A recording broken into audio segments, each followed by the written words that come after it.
Yesterday, we talked 3 questions on the offense that need to be solved by the end of training camp. Today, we're talking 3 questions that need to be solved by the end of training camp for this edition of the Locked On Sun Devils podcast. Let's Are Locked On Sun Devils, your daily podcast on the Arizona State Sun Devils, part of the Locked On Podcast Network, your team every day.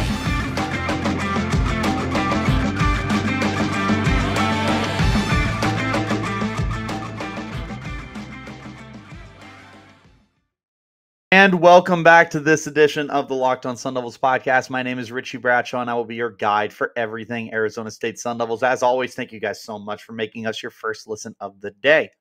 Remember, we are free and available on all platforms, including YouTube. If you would like to check us out in a visual platform, but wherever you do get those podcasts, make sure that you hit like and subscribe and turn on those notifications so that you get an update every single time we post content. If you do like content, make sure you're following me on Twitter at RichieBrads36. as I'm constantly posting stuff for the podcast, which you can find at LO_Sun Devils. You can also find my written content for all Sun Devils from Sports Illustrated. That would be at all Sun Devils all the time. So you guys have no excuse to not know everything that's going on with the Arizona State Sun Devils. Let's go ahead and jump into today's conversation. Yesterday, we were going over some of the questions that I have for the offense as a whole. There was a lot of different moving parts that really kind of connected together like a puzzle, or even like you're playing Tetris kind of thing. They all really fit together that way. But looking at the defense, I feel like there's a lot less questions, and more of it is just kind of who ends up starting where, rather than what's the production going to look like, what's the scheme going to look like. Now, there is going to be a different scheme with a different defensive coordinator, but it's not like you're looking at this defense, which admittedly does have a lot of losses to deal with. You're losing 5 guys from your secondary. You lost 2 of your linebackers. You lost 2 of your edge rushers and a defensive tackle. There is a lot of replacing that's going on. Yet somehow I look at this defense and I don't have as many concerns as I do on the offense. And I think a lot of that has to do with a next man up mentality, where I'm looking at these guys and I'm very confident in what they're going to be able to show me. There are some really good transfers that are coming in all levels of the defense. There's some really good up and comers. There's guys who just are back from last year's team who looked very, very promising. So overall, I don't have nearly as many questions with the defense. Naturally, I think the biggest question we all have is like, what's it going to look like? We have an idea of what it looks like on paper based off of the talent that's there, but we don't really know until we actually get to see it on the field. So far, the things you're hearing from camp is the secondary looks pretty good. Defensive line is doing their job. Obviously, the linebackers are going to be anything but a question mark for us. But breaking down this defense bit by bit, I think my first question comes up with the defensive line, and that's going to be what does it look like? Because I feel like there's a lot of different directions you can go. You can go different multi-fronts. I feel like Arizona State is going to typically stay with that 4-3 look that they like to employ, and they get very creative with their pass rushing tendencies and schemes and lineups and, this, that, and the other that they like to do. My question is, like, how do you want to get everyone involved? Because my goodness, there is a lot of guys to get involved here. Michael Matus, of course, being the most senior, returned veteran kind of guy on that defensive line, coming off a 28 tackle season, sack and a half. Never a huge sack guy, but has definitely really come into his own for the team. Feels very, very likely he is one of the starters. Looking at the interior of the line, it feels like a lock that Omarr Norman-Lott and Nesta Jade Silvera are probably going to be your starters on the D-line. Jade Silvera, of course, being a transfer from University of Miami, Florida. Omarr Norman-Lott going into his 3rd season with the Sun Devils. I really like those two. I'm curious how you want to get BJ Green involved. Green, of course, coming off a season where he paced the Sun Devils in sacks with 5. Looked really, really good. I like the idea of being able to flex Green all throughout the lineup and maybe get him outside on like closer to like the 7 or 9 tech edge compared to moving him inside to 3 or maybe even 1 tech. I know he's not big enough for 1 tech and he's not fast enough for 7 or 9 tech, but I feel like he's a guy you can almost kind of get cute with and really just push him all over the line. That's one of the things that I'm going to be curious about. Across from Michael Matus, I'm curious who ends up getting the start there. Travez Moore definitely has the inside track to do it. And quite frankly, as a Travez Moore truther, he should be the guy. In the 3 games he got to play last year, he was an absolute terror off the edge. And I think that he's going to come back better than ever in 2022 and prove that he is definitely capable of being that edge setting and quarterback terrorizing kind of player. There's lots of depth here, though. Anthony Cooper was a really, really talented player for the Sun Devils last year and logged 3.5 sacks for the team. You've got some other guys as well, like Tatala Vesafi and Garen Stansbury. Plus, you have incoming freshman Robbie Harrison. Joe Moore is there, too. I can't remember if I mentioned him. I don't think I did. That's a lot of really, really good defensive line depth. There are so many different possibilities that you can come up with here. It's going to be so much fun. Defensive line, for my money, is probably the deepest position across both sides of the football for Arizona State. You could seriously just rotate these guys, get them each, 15 to 30 snaps a game, depending on how often you want to shuffle them around, and just keep your defensive line constantly fresh and talented and well organized and shuffled and all that good stuff. There's so many good things that are on this defensive line. It's really hard to not get excited about it. Plus, you have the guys that you anticipate to take big steps forward. You're hoping that Michael Matus is able to go out with a huge bang in his redshirt senior season. You're wanting to see Omarr Norman-Lott really take that next step as a dominant interior lineman. You want to see BJ Green continue his positive progression after a really, really good freshman year. Hoping that Travez Moore can bounce back to what he was doing. Hoping that Nesta Jade Silvera can continue being a dominant clog in the middle of the defense. There's a lot of potential and upside on this defensive line.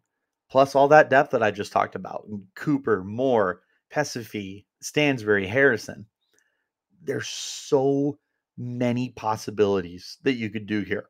And it's one of those where it's like you how many guards are there? 2, 4, 6, 8, 10 guys. And you do like the 10 times 9 times 8 times 7 times 6 and so on and so forth to come up with as many different combinations. And it feels like any one of those combinations you come up with could definitely yield some very interesting, if not very successful results for you. Arizona State has a very, very good problem to have on the defensive line. So my biggest question there is not questioning the talent whatsoever. It's just pretty much asking what's it going to look like? Are you planning to shuffle these guys a lot? Are you looking to kind of have, your staples on the defensive line, like 4 guys, and then, on certain downs and situations, you rotate them out kind of thing, give them a breather? Or is this a situation where you're constantly shuffling, each drive is a different set of guys? I'll be interested to see that because I think that's a very good situation and quote unquote problem that the Sun Devils have. Let's go ahead and hop into our first break. When we return, we're going to continue our conversation and go to the next question that I have regarding the Sun Devils defense. This is the Locked On Sun Devils podcast. As you gear up for fall, you need the right people on your team to help your small business fire on all cylinders. LinkedIn Jobs is here to make it easier to find the people you want to talk to faster and for free. Create a free job post in minutes on LinkedIn Jobs to reach your network and beyond to the world's largest professional network of over 810 million people. Then add your job in the purple hashtag hiring framed to your LinkedIn profile to spread the word that you're hiring so your network can help find the right people to hire. Simple tools like screening questions make it easy to focus on candidates with just the right skills and experience so you can quickly prioritize who you'd like to interview and hire. It's why small businesses rank LinkedIn Jobs #1 in delivering quality hires versus leading competitors. LinkedIn Jobs helps you find the candidates you want to talk to faster. Did you know every week nearly 40 million job seekers visit LinkedIn? Post your job for free at linkedin.com/lockedoncollege. Again, that's linkedin.com/lockedoncollege to post your job for free. Terms and conditions will apply. And as always, thank you guys so much for making the Locked On Sun Devils your first listen of the day. Remember, we are free and available on all platforms. Back into our conversation now. What is my next question? We're going to move up to the next level of the defense, being the linebackers. I do not have a lot of questions here, but if I did have a question, who's the third linebacker? We know Kyle Soelle, who led the team in tackles a year ago with 88, is starting. We know that Merlin Robertson, who finished third on the team a year ago in tackles with 64, and has been a starter for the Sun Devils since his freshman season back in 2018. He's entrenched. Soelle is entrenched. Those are the two guys. Who's the third? You've got three different options. You've got Will Shaffer. You've got Caleb McCullough.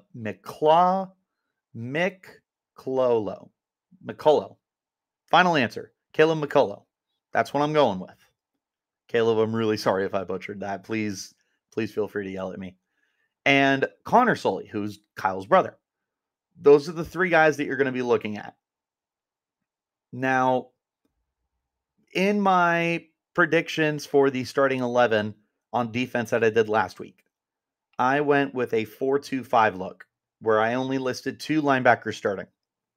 And the reason why is because you have a lot of guys in the secondary who are more proven compared to what you have in the linebacking core. So I like the defensive line. There's a lot of guys you can shuffle.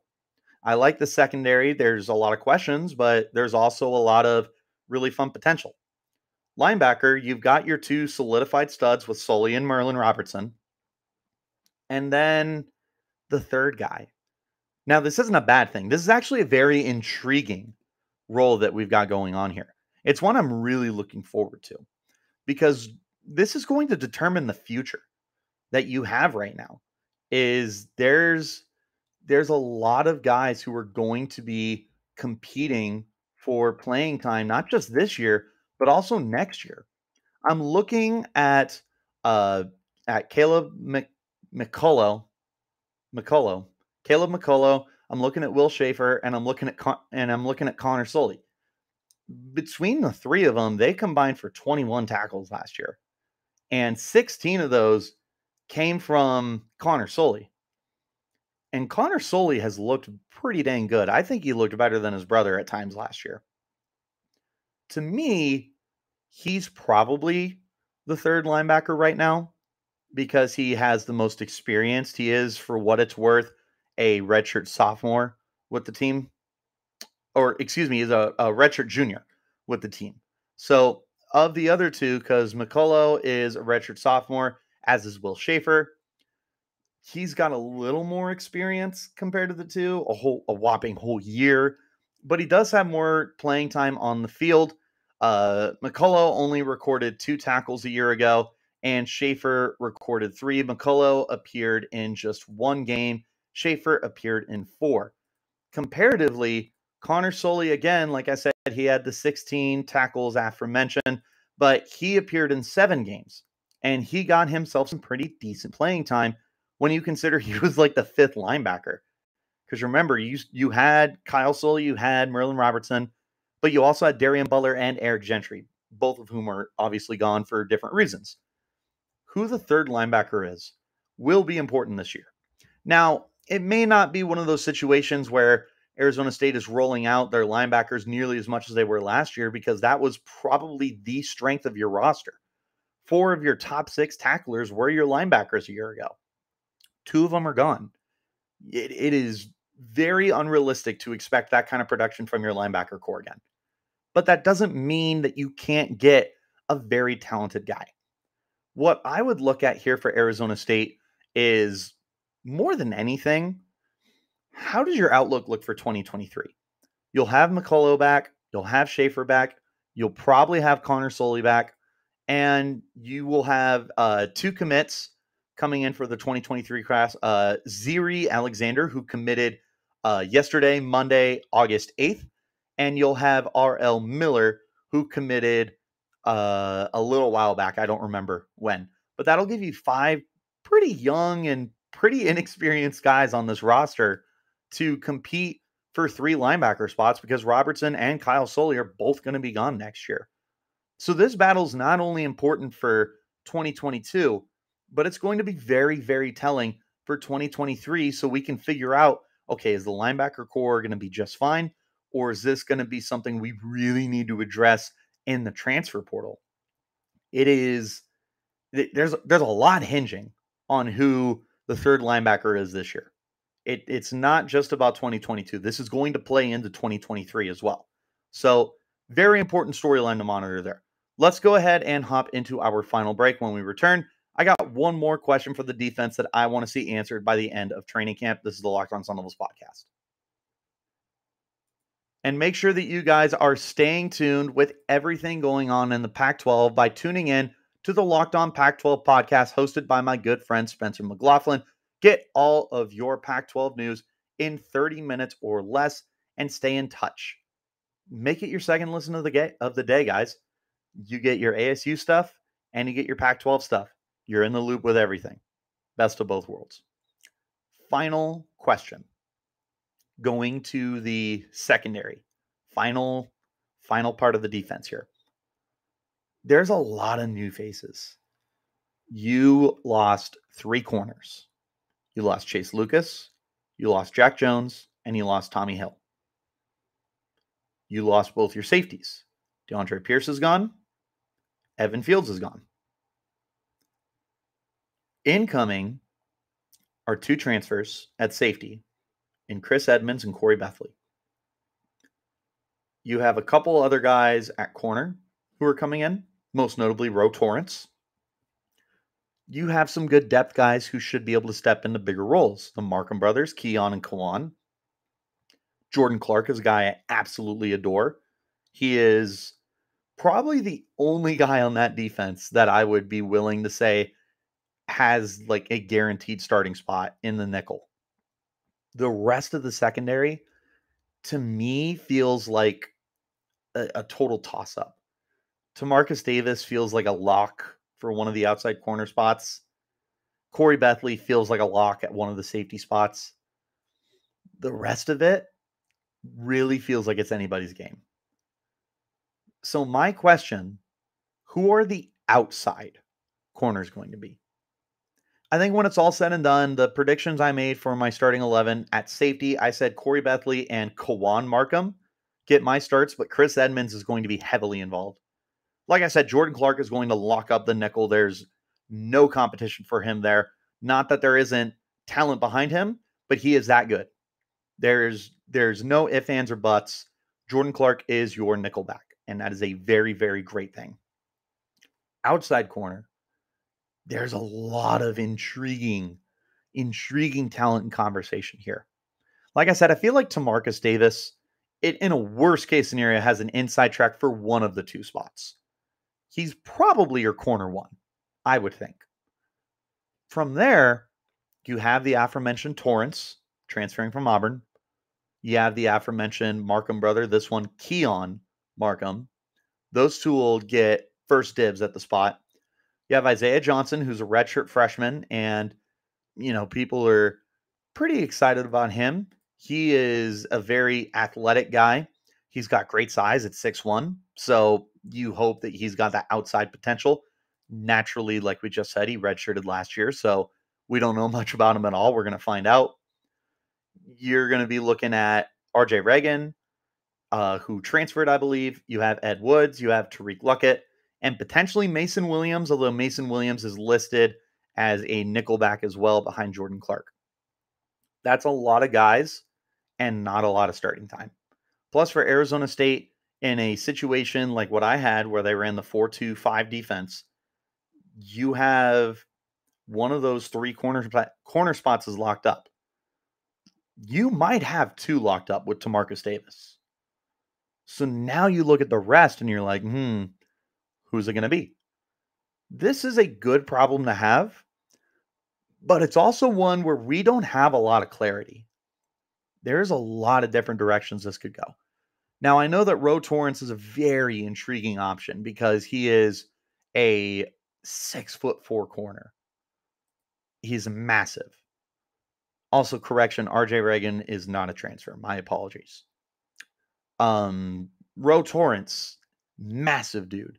You know that they're going to want to try and get him out there if they can because it's just so enticing to think that you've got this absolutely massive human who can move. He is fluid.